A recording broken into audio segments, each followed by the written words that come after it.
Kisah 14 orang istri Nabi Muhammad SAW dan mahar Nabi untuk istri pertama sampai istri terakhir. Istri-istri Nabi memiliki kedudukan yang sangat istimewa di dalam agama Islam. Mereka disebut dengan Ummul Mukminin, ibunya umat Islam.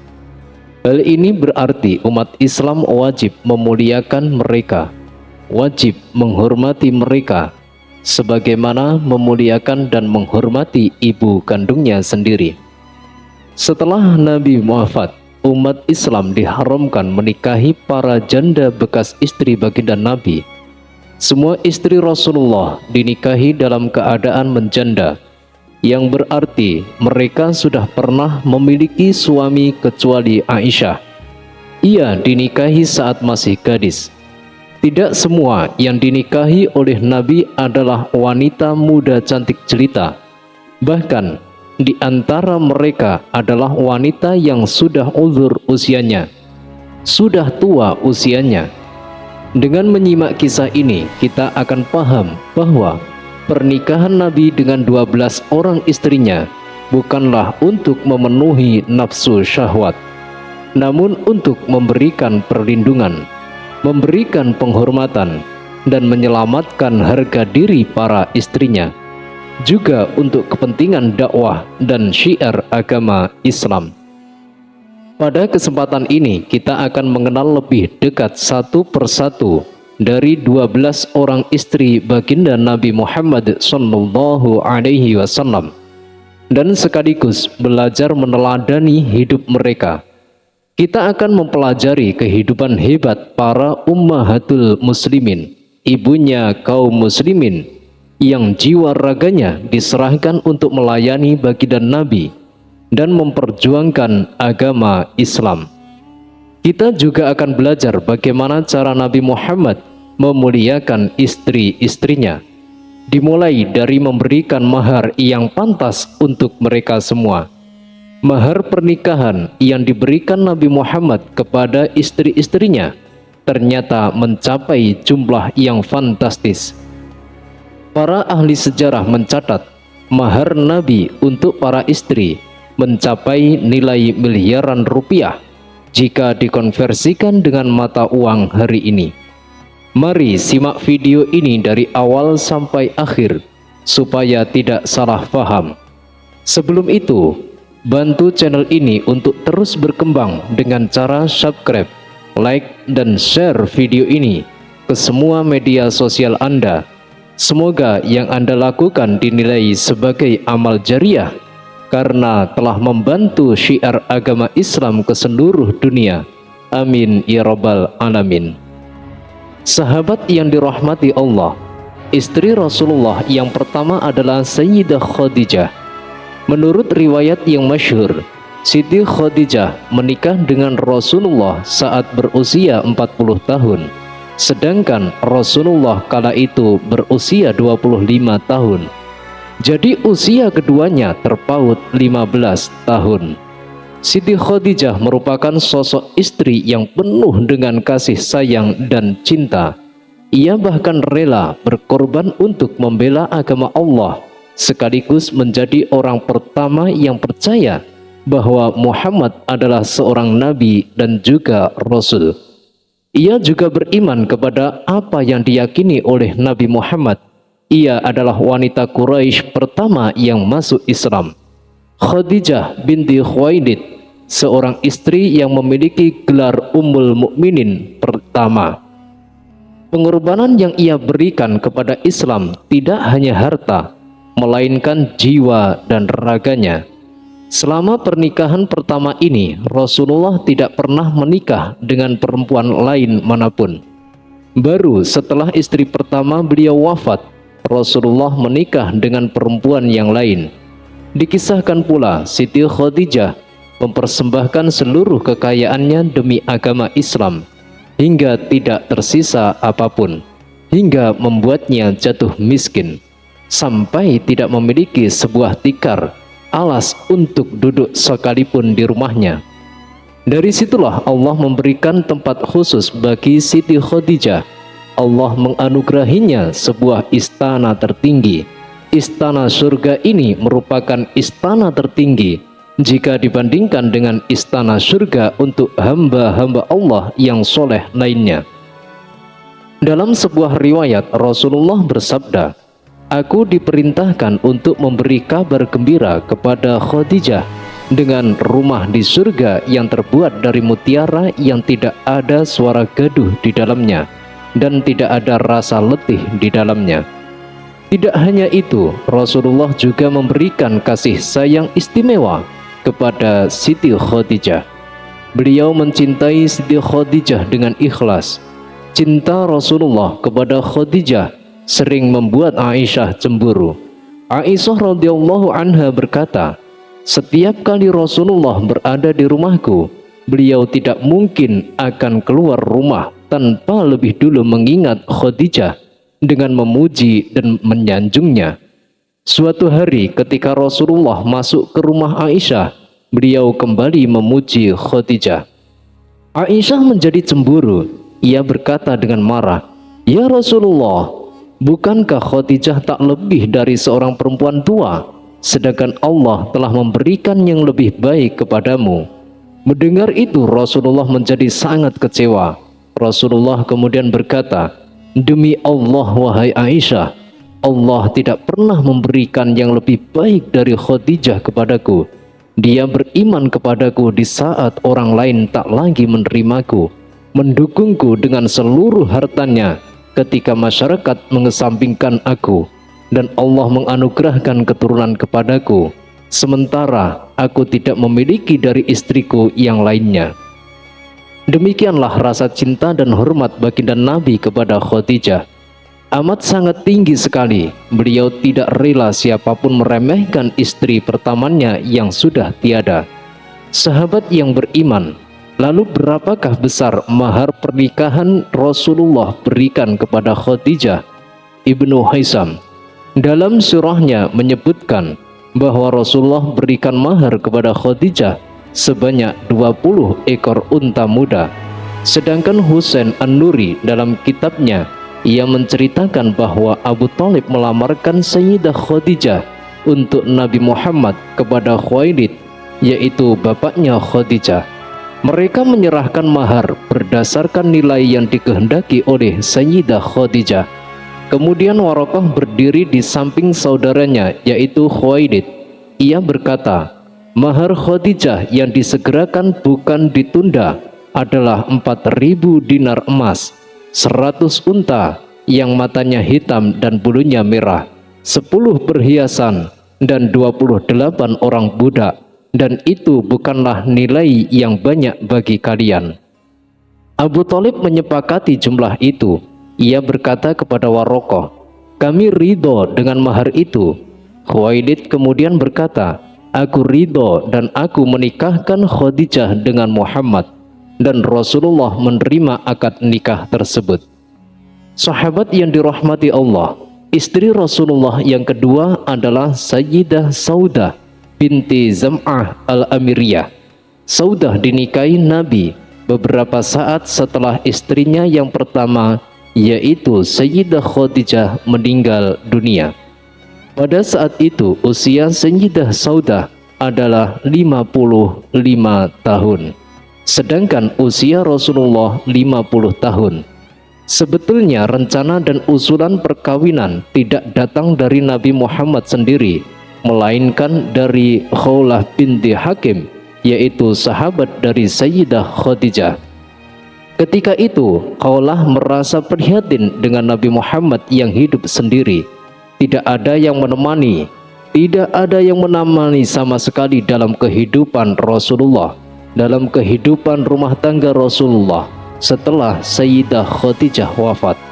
Khawlah kemudian menemani Nabi dan bercerita panjang lebar. Intinya, dia menyarankan kepada Nabi agar menikah lagi, supaya ada yang merawat, menghibur, dan menjadi teman hidupnya. Khawlah kemudian mengajukan dua nama, yaitu Saudah binti Zam'ah dan Aisyah binti Abu Bakar. Singkat cerita, Nabi Muhammad mengutus seorang perempuan untuk melamar Saudah binti Zam'ah. Keduanya menikah pada bulan Syawal tahun ke-10 Hijriah. Disebutkan bahwa dengan menikahi Saudah, Nabi Muhammad ingin meringankan penderitaannya, meningkatkan derajatnya, dan menjaganya dari fitnah dari kaum musyrikin Mekah. Memang pada saat itu, status Saudah adalah janda dari Sakron bin Amr. Suaminya meninggal dalam perantauan, yaitu saat hijrah ke Habasyah atau Ethiopia. Dia kemudian kembali ke Mekah. Setelah suaminya wafat bersama 5 orang atau 6 orang anaknya, yaitu hasil perkawinannya dengan Sakron, banyak riwayat yang menyebutkan Saudah binti Zam'ah bukanlah seorang yang cantik, mengingat usianya yang sudah tidak lagi muda dan badannya yang tidak langsing lagi. Namun demikian, Saudah memiliki sejumlah keistimewaan. Beliau adalah seorang wanita yang dermawan. Beliau rajin sholat dan puasa. Dalam satu hadis, Nabi Muhammad bersabda kepada para istrinya bahwa yang paling segera menyusulnya wafat adalah istrinya yang bertangan panjang.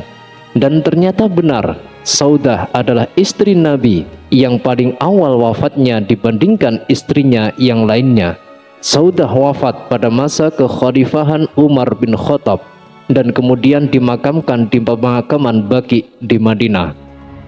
Sahabat yang dirahmati Allah, Saudah adalah seorang istri yang periang yang mampu menghadirkan ketentraman, keceriaan, dan kebahagiaan di dalam kehidupan Nabi Muhammad.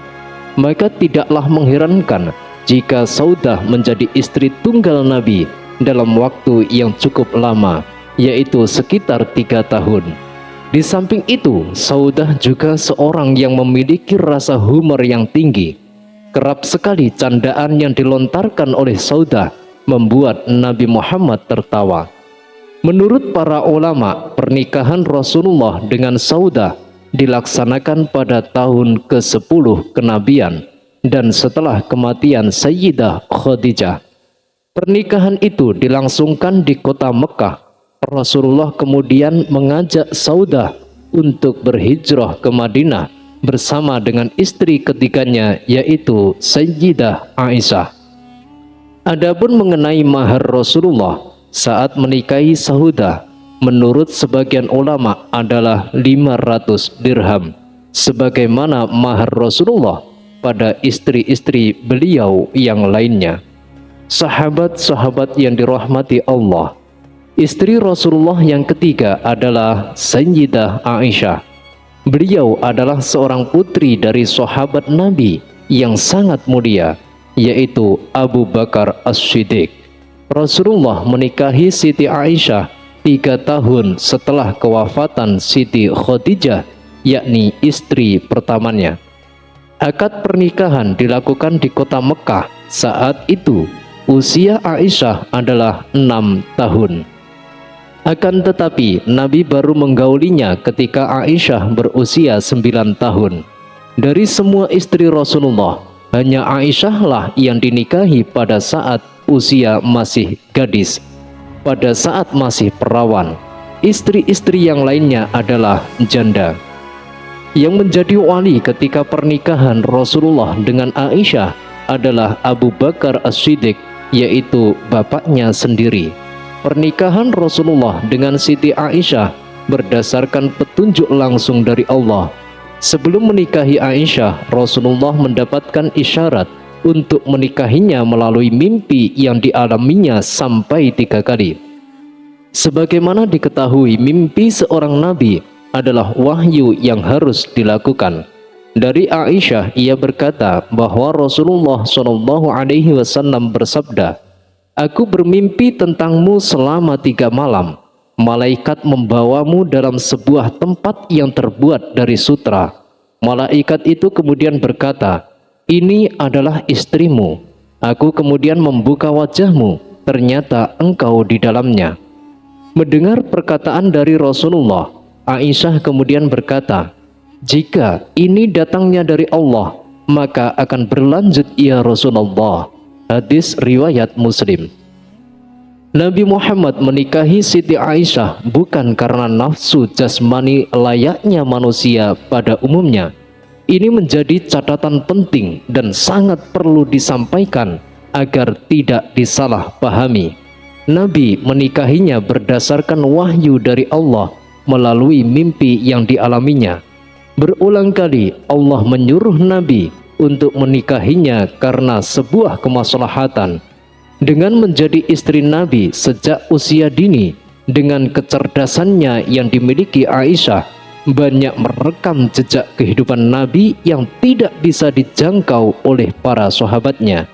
Dari sinilah kemudian Aisyah banyak meriwayatkan hadis dan menjadi corong intelektual pada zamannya, sehingga banyak ulama yang terbantu dengan kontribusinya.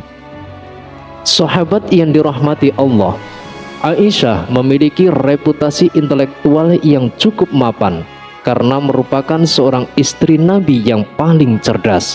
Bahkan kecerdasannya mengalahkan kecerdasan laki-laki di zamannya. Urwah bin Zubair bin Awam pernah mengungkapkan, "Aku belum pernah melihat seseorang yang lebih paham soal urusan halal, soal urusan haram, pengetahuannya, syair-syairnya, dan pengetahuannya soal kesehatan selain Siti Aisyah." Dalam riwayat lain berbunyi, "Aku belum pernah menemui seorang yang lebih paham soal Al-Quran, urusan fardu, halal haram, fikih, syair, kesehatan, sejarah bangsa Arab, dan nasab selain Siti Aisyah." Muhammad bin Syihab Az-Zuhri pernah mengatakan, "Seandainya ilmu seluruh manusia dikumpulkan, termasuk ilmu istri-istri Nabi, maka belum bisa mengalahkan keluasan ilmu Siti Aisyah." Masya Allah, Subhanallah, Allahu Akbar. Sahabat yang dirahmati Allah, mahar atau mas kawin Nabi Muhammad kepada Aisyah ternyata bernilai fantastis.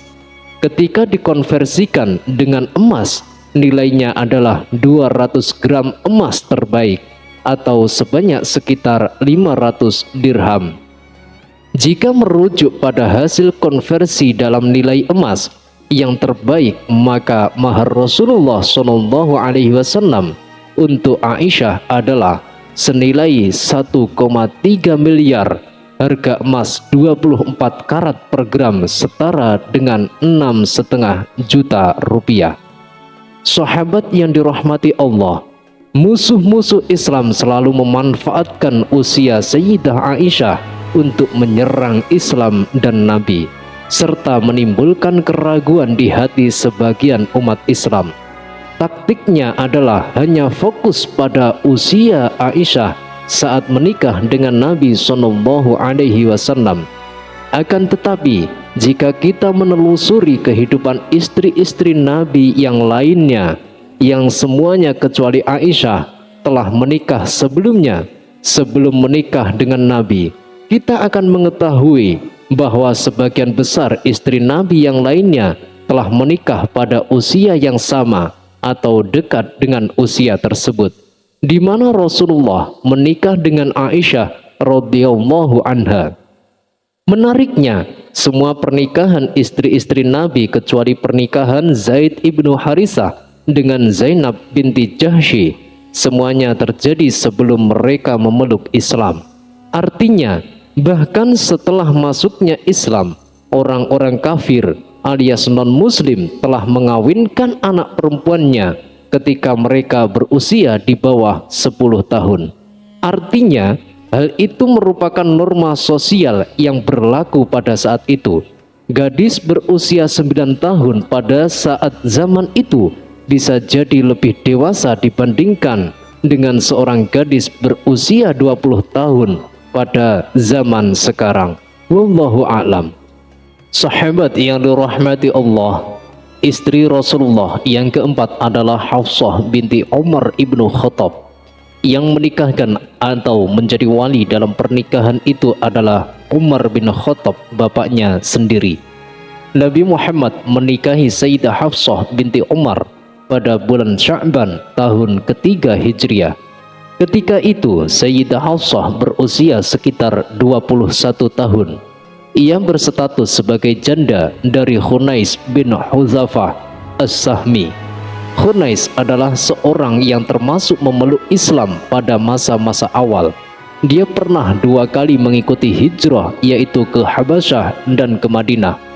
Ia wafat setelah mengalami luka parah dalam perang Uhud. Setelah Khunais meninggal dunia, Sayyidah Hafsah dipulangkan ke rumah bapaknya, yaitu Umar bin Khattab. Hal itu membuat Umar bin Khattab iba, susah dan semakin menderita secara ekonomi. Pada saat itu, Umar bin Khattab dalam keadaan susah payah. Kehadiran Hafsah di rumahnya sudah barang tentu menambah berat beban keluarga. Sementara secara sosial, Umar bin Khattab menjadi sedih melihat putrinya hidup menjanda. Mengetahui kondisi Umar seperti itu, Nabi Muhammad kemudian memutuskan untuk melamar Sayyidah Hafsah.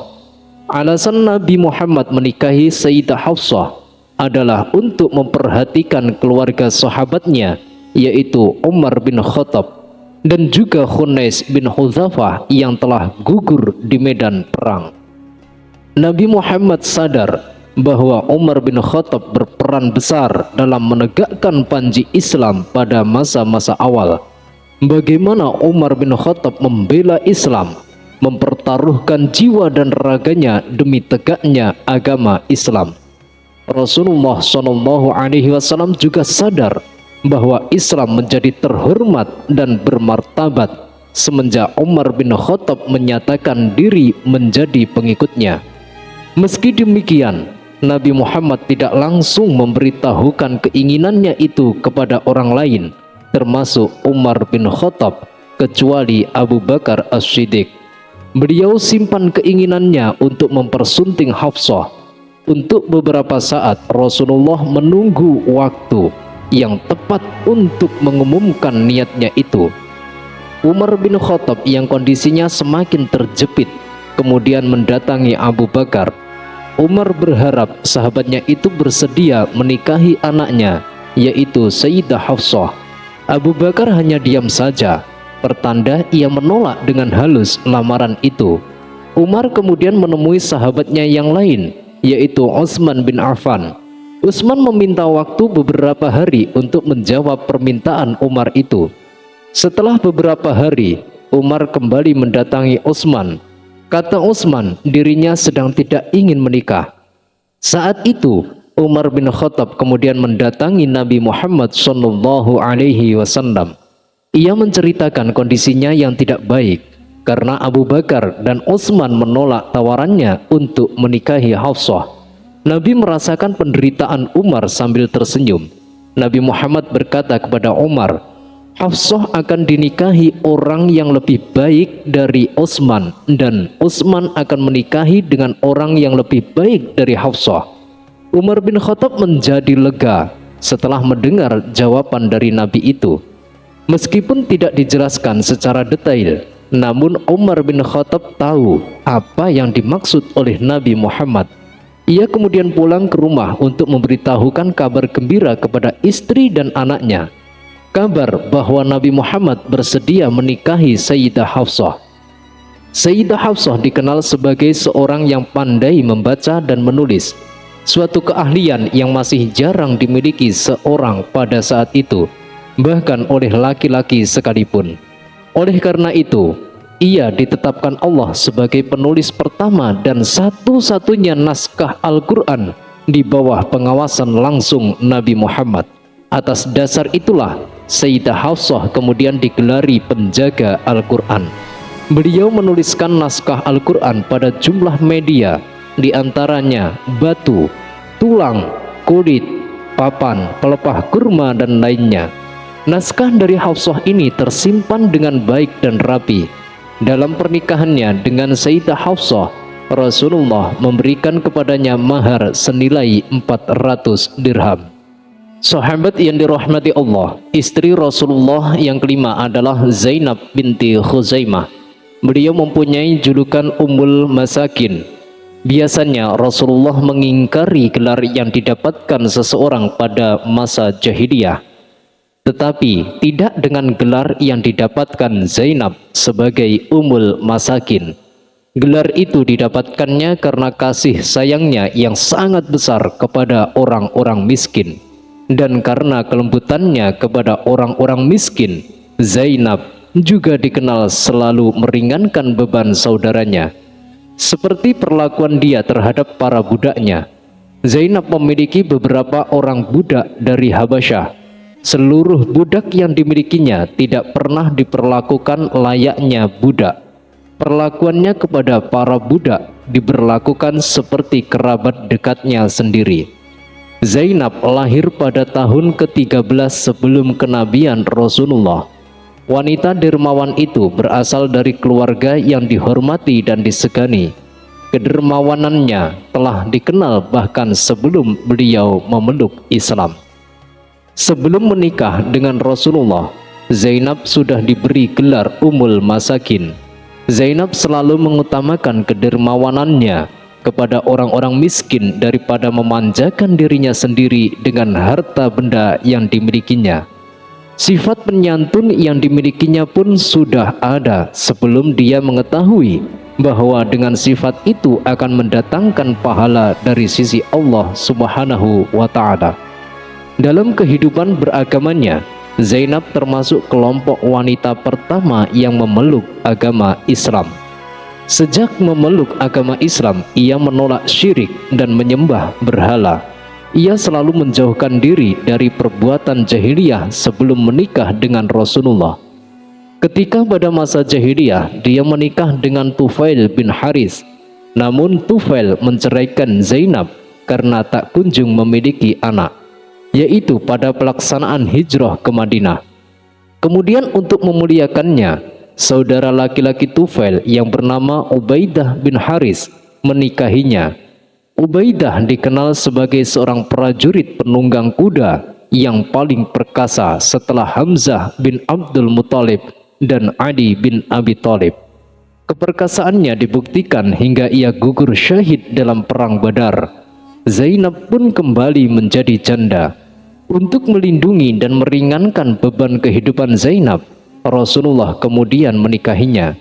Rasulullah luluh karena kebaikan hati dan kelembutan Zainab terhadap orang-orang miskin. Rasulullah selalu mendahulukan kepentingan kaum muslimin termasuk kepentingan Zainab.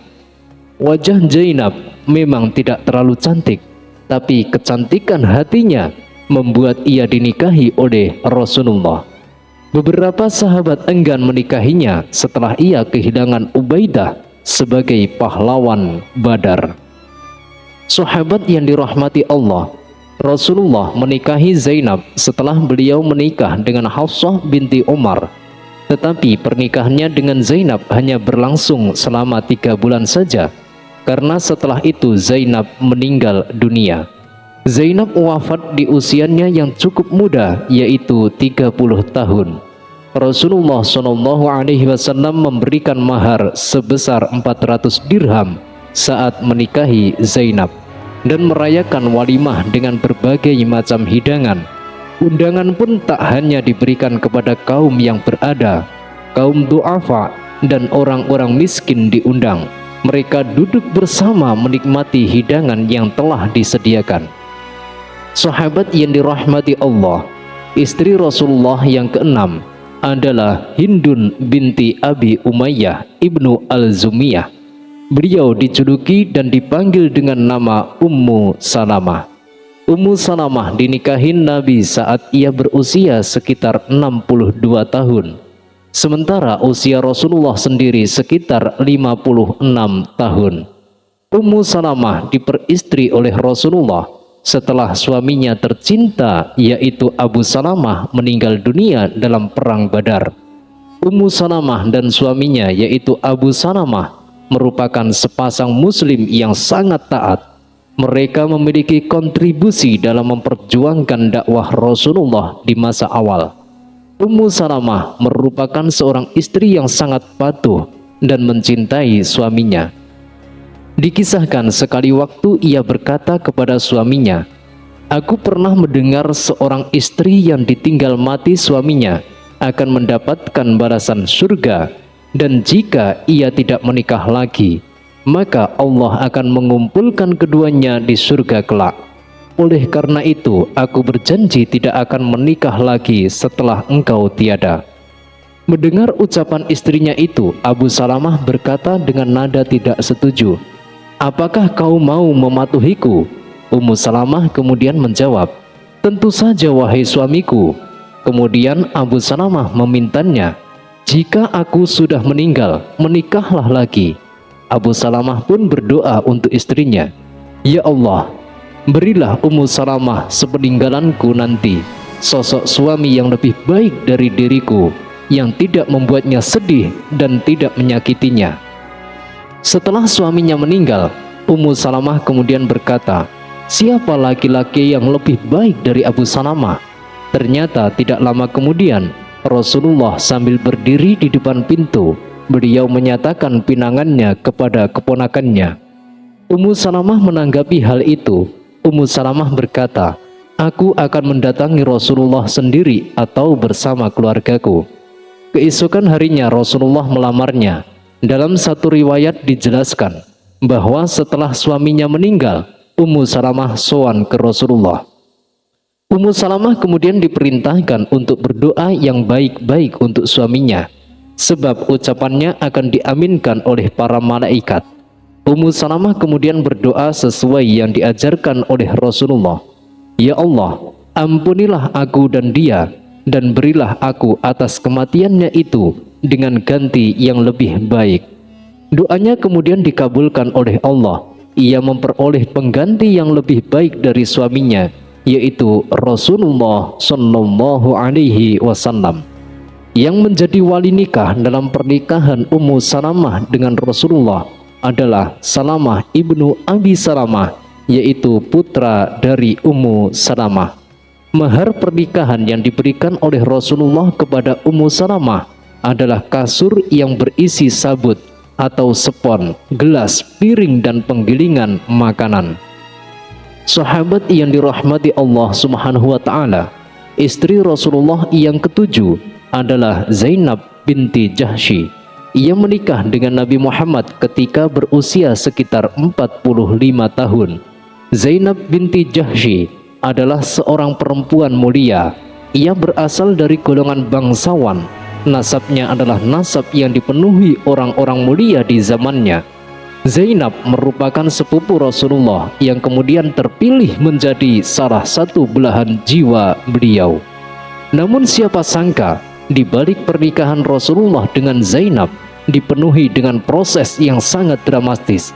Bahkan pernikahan Rasulullah dengan Sayyidah Zainab berkaitan dengan Zaid bin Harisah. Zaid adalah anak angkat Rasulullah yang merupakan mantan suami dari Zainab binti Jahsy. Jadi Rasulullah menikahi Zainab yang merupakan mantan istri dari anak angkatnya sendiri. Mari kita simak kisahnya. Rasulullah memiliki seorang anak angkat bernama Zaid bin Harisah. Zaid adalah budak kesayangan Nabi yang sudah dimerdekakan dan dianggap sebagai anak sejak kecil. Sebagai seorang ayah yang baik, Rasulullah menginginkan yang terbaik untuk Zaid. Maka Rasulullah menyampaikan lamaran kepada Zainab. Awalnya Zainab mengira bahwa lamaran itu adalah dari Rasulullah untuknya. Setelah Rasulullah datang ke rumah Zainab, ternyata tujuan beliau adalah mempersuntingnya untuk Zaid. Sontak saja lamaran itu ditolak mentah-mentah oleh Zainab dan keluarganya. Tentu saja penolakan itu bukan tanpa alasan. Zainab adalah perempuan yang nyaris sempurna. Ia berparas cantik.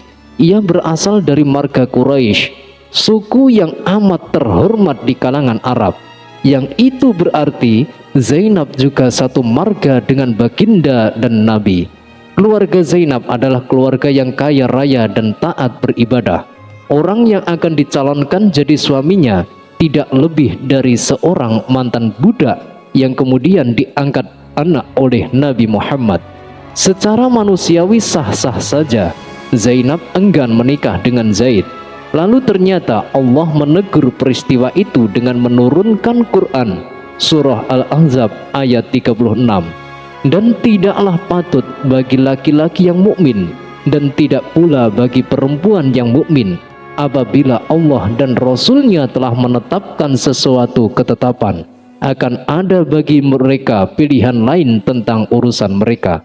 Dan barang siapa mendurhakai Allah dan Rasul-Nya, maka sesungguhnya ia telah tersesat dengan kesesatan yang nyata. Sahabat yang dirahmati Allah, mendengar ayat itu dibacakan oleh Nabi, Zainab kemudian tertunduk, kemudian ia bersedia menikah dengan Zaid.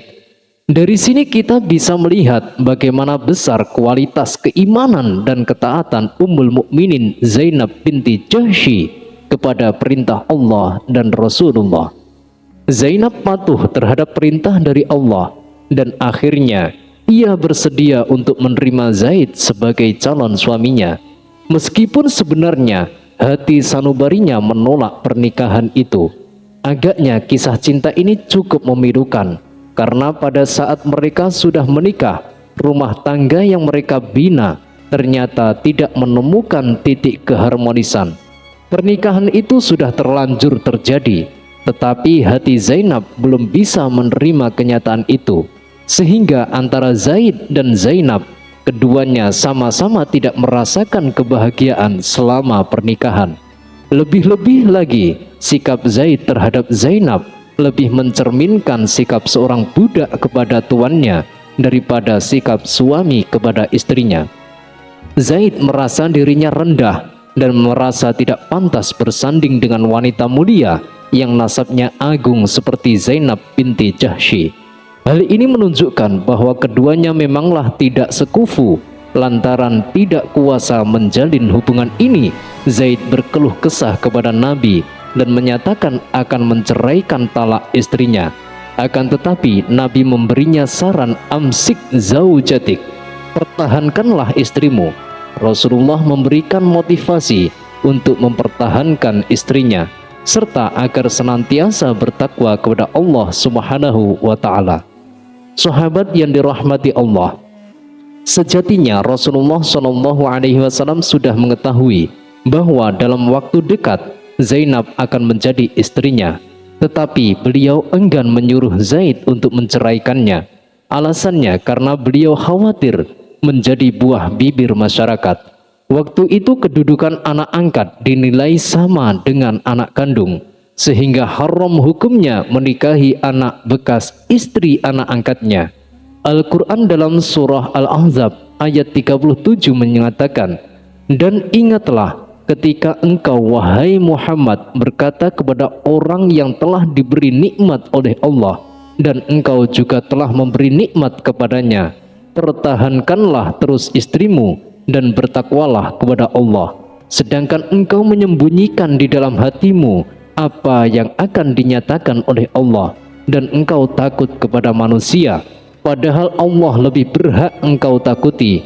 Maka ketika Zaid telah mengakhiri keperluan terhadap istrinya sudah menceraikannya, kami nikahkan engkau dengan dia agar tidak ada keberatan bagi orang mukmin untuk menikahi istri-istri anak angkat mereka. Apabila anak-anak angkat itu telah menyelesaikan keperluan terhadap istrinya, dan ketetapan Allah itu pasti terjadi. Sahabat yang dirahmati Allah, ayat di atas sekaligus menyuratkan bahwa Islam tidak menyetujui tradisi Arab yang melarang ayah menikahi mantan istri dari anak angkatnya. Sebab bagaimanapun juga anak angkat tidak sama dengan anak kandung. Dan yang lebih penting dari pernikahan Zaid dan Zainab, Allah hendak mengajarkan arti kesetaraan kepada umat Islam, bahkan kepada umat manusia. Putri bangsawan dinikahi oleh seorang mantan budak, sesuatu yang tidak pernah terjadi dalam sejarah masyarakat Arab kala itu. Dengan kata lain, tolak ukur kesetaraan dalam pernikahan tidak ditentukan oleh nasab maupun kekayaan, melainkan dengan ketaatan. Sahabat yang dirahmati Allah, ketika Zainab binti Jahsy dinikahi oleh Rasulullah, yang menjadi wali adalah saudaranya, yaitu Abu Ahmad ibnu Jahsy, dan Rasulullah memberikan mahar sebanyak 400 dirham kepadanya. Sahabat yang dirahmati Allah, istri Rasulullah yang ke-8 adalah Maria Kiptiyah. Ia berasal dari suku Kipti, yaitu tanah Mesir yang beragama Kristen Ortodok. Ayahnya bernama Syam'un asli Kipti, sedangkan ibunya berdarah Romawi beragama Nasrani. Ketika menginjak remaja, ia dan saudaranya yang bernama Sirin diambil oleh Muqawqis sebagai pelayan di istana.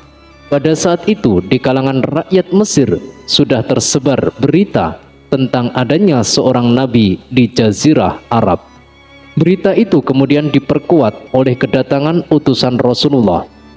Ia bernama Hatib bin Abi Baltah yang menyampaikan surat kepada Muqawqis.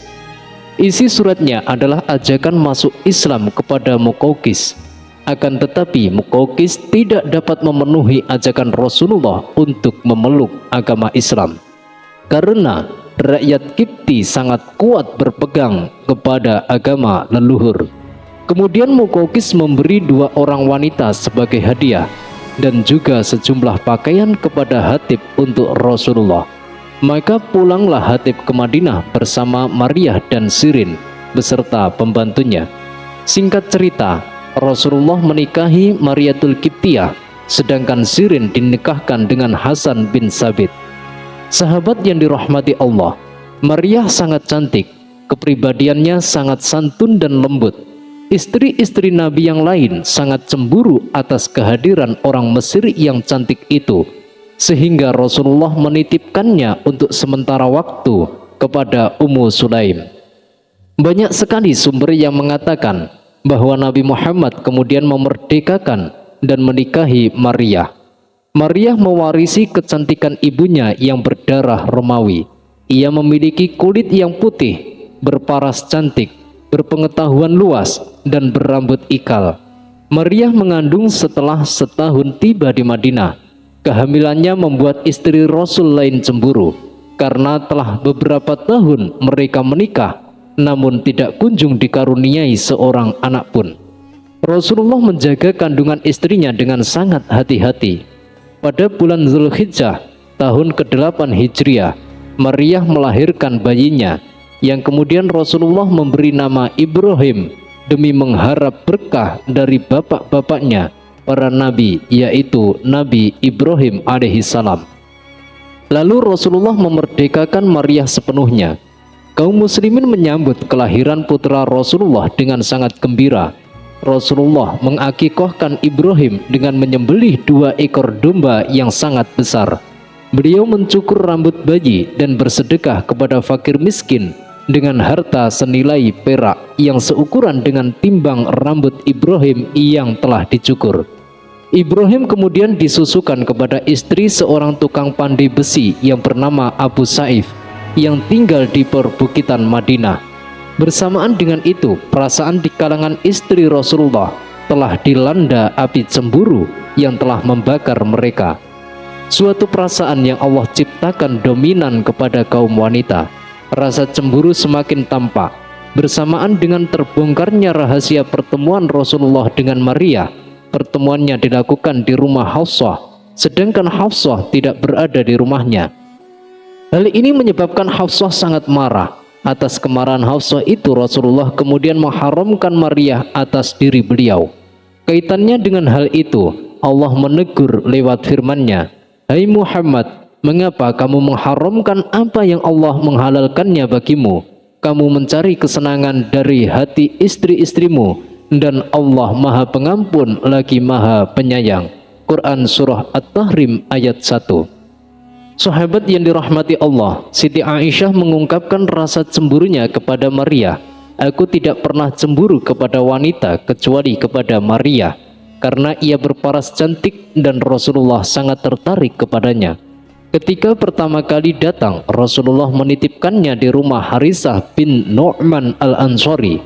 Lalu dia menjadi tetangga kami. Akan tetapi Rasulullah seringkali di sana siang dan malam. Aku merasa sedih. Oleh karena itu Rasulullah memindahkannya ke kamar atas. Tetapi beliau tetap mendatangi tempat itu. Sungguh itu lebih menyakitkan bagi kami. Di dalam riwayat lain dikatakan bahwa Aisyah berkata, Allah memberinya anak, sementara kami tidak dikaruniai anak seorang pun.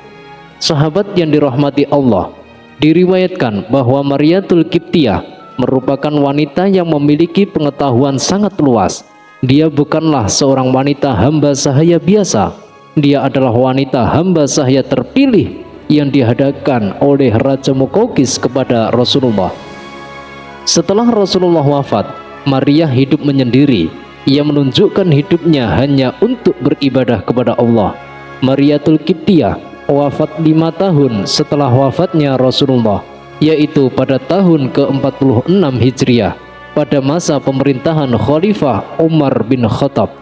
Khalifah Umar sendiri yang menyolati jenazah Ummul Mukminin Maria yang kemudian dimakamkan di Baqi. Sahabat yang dirahmati Allah, istri Rasulullah yang ke-9 adalah Ummu Habibah binti Abi Sufyan ibnu Harbi. Ummu Habibah dinikahi oleh Nabi ketika berada di Habasyah. Ia termasuk perempuan pertama-tama masuk Islam. Ummu Habibah awalnya adalah istri dari Ubaidillah bin Jahsy. Ubaidillah meninggal di Habasyah. Ubaidillah hijrah bersama Ummu Habibah ke Habasyah pada hijrah yang kedua. Tetapi Ubaidillah akhirnya murtad meninggalkan Islam, sedangkan Ummu Habibah tetap teguh dalam keislamannya. Ketika masa iddahnya selesai, seorang utusan Najasyi mengetuk pintu dan meminta izin untuk masuk. Dia adalah seorang budak perempuan Najasyi yang bernama Abraha. Ia mengatakan bahwa Nabi Muhammad menyurati sang raja Najasyi untuk menikahi Ummu Habibah. Kemudian Nabi Muhammad menikahi Ummu Habibah binti Abi Sufyan. Raja Najasyi lah yang menikahkannya dengan Nabi Muhammad. Maharnya adalah 4.000 dirham. Semua persiapan dipersiapkan oleh Raja Najasyi. Hal ini diceritakan oleh Ummu Habibah di dalam hadis yang diriwayatkannya. Ketika itu keduanya berada di Habasyah, dan Raja Najasyi ketika itu membayarkan maharnya atas nama Rasulullah sebanyak 400 dinar, dan raja ini pun yang mula-mula melamar Ummu Habibah untuk Rasulullah. Sahabat yang dirahmati Allah Subhanahu wa ta'ala, istri Rasulullah yang ke-10 adalah Juwairiyah binti Haris. Sebelumnya, Juwairiyah adalah seorang budak wanita yang menjadi tawanan pada perang Bani Mustalik dari Huza'ah yang didapatkan oleh Sabit ibnu Qais ibnu Syammas al-Ansori. Kemudian ia hendak menebus dirinya dengan harta, sehingga datang kepada Rasulullah agar dibantu dalam proses kemerdekaannya. Kemudian Rasulullah berkata, "Apakah engkau ingin yang lebih baik dari hal itu?" Kemudian ia menjawab, "Apakah itu ya Rasulullah?" Rasulullah kemudian bersabda, "Bagaimana kalau aku menebusmu, kemudian aku menikahimu?" Kemudian ia menjawab, "Baiklah ya Rasulullah." Kemudian Rasulullah pun menikahinya. Ada juga riwayat lain tentang pernikahan Rasulullah dengan Juwairiyah ini, yaitu ketika Rasulullah berjalan meninggalkan Bani Mustalik setelah perang, beliau Rasulullah menitipkan Juwairiyah kepada seorang laki-laki Ansor, dan beliau meminta agar Juwairiyah dijaga. Rasulullah kemudian datang ke Madinah, lalu Juwairiyah ditemui bapaknya untuk ditebus.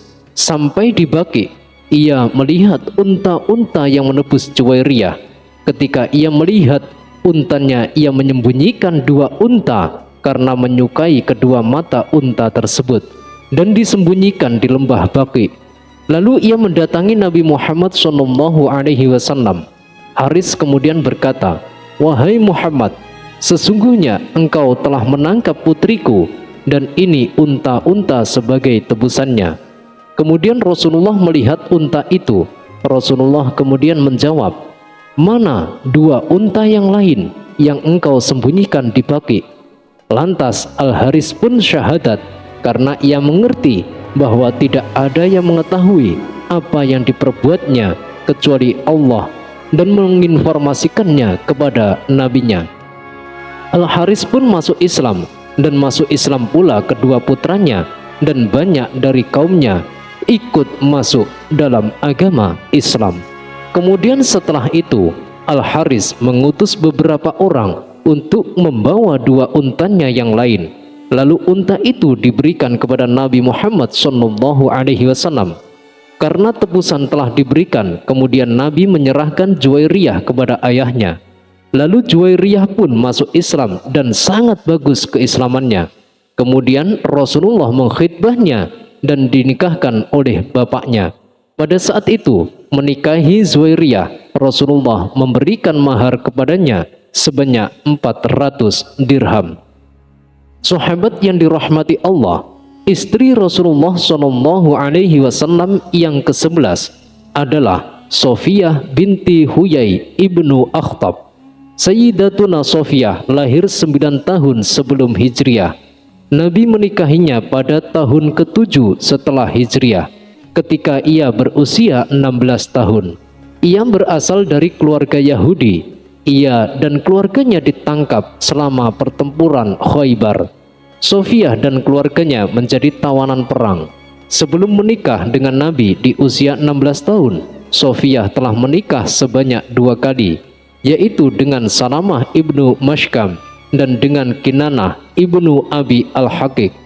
Bagi sebagian orang, nama Sofiyah binti Huyai masih terdengar asing dalam sejarah Islam.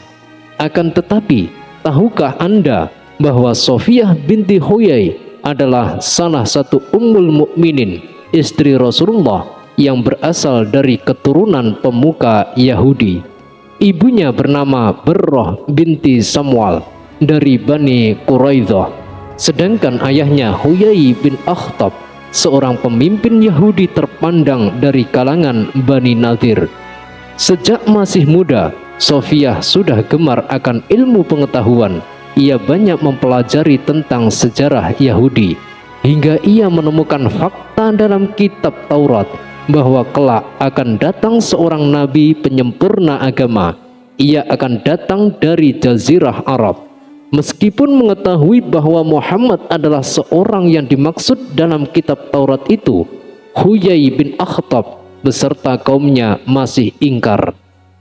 Mereka semua mendustakan kenabian karena faktor kedengkian dan iri hati. Mereka juga menyembunyikan fakta kenabian itu dari Sofiyah. Meskipun Sofiyah akhirnya mengetahui bahwa Rasulullah berada dalam jalan yang benar, kebencian Huyai bin Akhtab dan kaumnya kepada Rasulullah telah dibuktikan dengan diingkarinya perjanjian Hudzaibiyah, serta menghasut kaum Quraisy untuk menyerang kaum muslimin. Atas izin Allah, Rasulullah kemudian memutuskan untuk melakukan penyerangan terlebih dahulu di lembah Khaybar. Peperangan yang dimenangkan oleh kaum muslimin ini kemudian banyak mengakibatkan laki-laki Yahudi yang mati terbunuh, termasuk Huyai dan saudara-saudaranya. Sementara perempuan dan anak-anak yang masih hidup dijadikan sebagai tawanan. Sofiyah adalah salah satu di antara mereka yang kini tinggal sebatang kara. Rasulullah kemudian memberikan pilihan kepada Sofiyah, apakah ia ingin dimerdekakan dan dikembalikan kepada kaumnya, atau ingin masuk Islam kemudian dinikah oleh Rasulullah. Dengan tegas Sofiyah menjawab, "Ya Rasulullah, aku telah menyukai Islam dan membenarkanmu sebelum engkau mendakwahiku. Aku tidak meyakini agama Yahudi. Orang tua dan saudara-saudaraku pun telah tiada. Allah dan Rasulnya lebih aku sukai daripada dibebaskan untuk kembali kepada kaumku." Rasulullah pun kemudian menikahi Sofiyah dengan mahar berupa kebebasannya. Kehadiran Sofiyah sebagai istri Nabi yang merupakan keturunan Yahudi sempat menjadi alasan bagi para sahabat untuk tidak menyukainya. Sofiyah pun pernah menangis karena hal itu. Rasulullah kemudian menghiburnya dengan menjawab, "Mengapa tidak engkau katakan bahwa aku lebih baik dari kamu? Ayahku adalah Harun, pamanku adalah Musa, dan suamiku adalah Muhammad SAW." Menurut Abu Nu'aimah, dikenal sebagai orang yang bertakwa. ia bersih, matanya selalu basah karena menangis. Ibnu Katsir juga turut menuturkan, Sofiyah adalah seorang yang sangat menonjol dalam ibadah, zuhud, kebaikannya sangat banyak. Sofiyah adalah istri Rasulullah yang sangat tulus dan penuh kejujuran. Selepas kepergian Rasulullah, Sofiyah semakin menunjukkan ketakwaan kepada Allah hingga ajal menjemputnya pada tahun 50 Hijriah atau sekitar 40 tahun setelah Rasulullah wafat. Sahabat yang dirahmati Allah, istri Rasulullah yang ke-12 adalah Maimunah binti Al-Haris. Maimunah binti Al-Haris adalah istri yang dinikahi Rasulullah terakhir kalinya. Ia merupakan adik dari Ummul Fadl, istri dari Abbas bin Abdul Muttalib yang merupakan paman dari Rasulullah. Maimunah juga termasuk dalam golongan Ummahatul Mukminin, ibu dari orang-orang yang beriman. Maimunah termasuk seorang wanita mukminah yang menyerahkan dirinya dalam Islam dan kepada Rasulullah di saat keluarganya masih hidup dalam kepercayaan jahiliyah.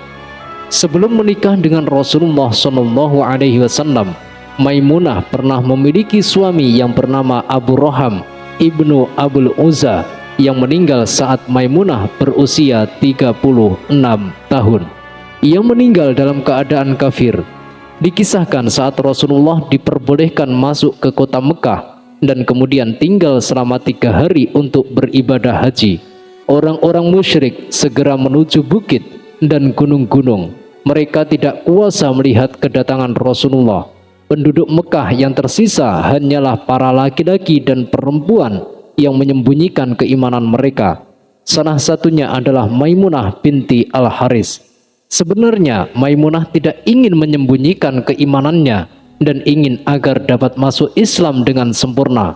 Dalam mewujudkan keinginannya itu, Maimunah binti Al-Haris kemudian menuju ke rumah saudara kandungnya, yaitu Ummu Fadl yang bersuamikan Abbas. Maimunah menceritakan maksud kedatangannya kepada Abbas yang ingin masuk Islam secara terang-terangan dan ingin bersanding menjadi istri Rasulullah.